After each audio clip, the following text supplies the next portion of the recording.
पण गोरगरीब लोकांचे पावसात काय परिस्थिती एमएससीबी कोर्टाचा ग्रुप आहे. मी आयोजन असतोय, लहान लहान पोरं आहे, इतकी वाईट परिस्थिती आहे.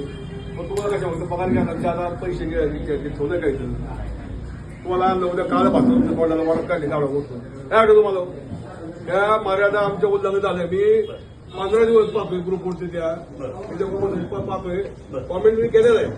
पण तुमचं काही सहनशीलतेला अंत आला रात्र लाईट जाते आणि गेल्यानंतर तुमचं काय सांगा ना काय स्टाफ वाढवा ना तुम्ही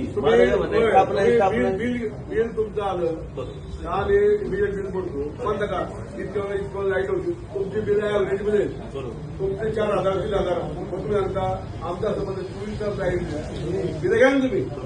पूर्वीचं काय बघायचा बिल यायची लोक 2 आता ऑनलाईन तुम्ही त्या ठिकाणी पाठवताय हे करताय आणि लगेच लाईट कट करताय. त्या काही गरीबाची वाढत असेल तर तू काय करतो उसके पैसे तू काय करतो बिल त्याला जाऊ द्या कोणी आता पावसामुळे एक दिवस आपला ट्रान्सफॉर्मर आहे का 2 मिनिट बोलू का तुमचं साहेब 1 मिनिट बोलतो. पावसाचा नाही दरवर्षी पाऊस पडतो का एकदाच पडतो 12 महिने पाऊस दरवर्षी पडतो का त्या दिवशी पहिल्यांदा फोटो टाकला ही डीपी वरती झाड पडते. जर तुम्हाला माहिती आहे डीपी आहे डीपीच्या शेजारी झाड आहे आणि ते झाड उद्या आज उद्या पडू शकतो. तुमचं काम नाही का ते छाटून घ्यायचं. बरोबर आहे मग आहे तुम्ही जबाबदारी झटकते काय आहे म्हणता झाडलं का नाही आम्ही हरकत नाही सर. मग झाड पडलं कसं मग तुम्ही आधी छाटलं नाही म्हणून पडलं ना. अहो ते झाड कापलं तुम्हाला पैसे भेटणार होते का. काय गोष्टी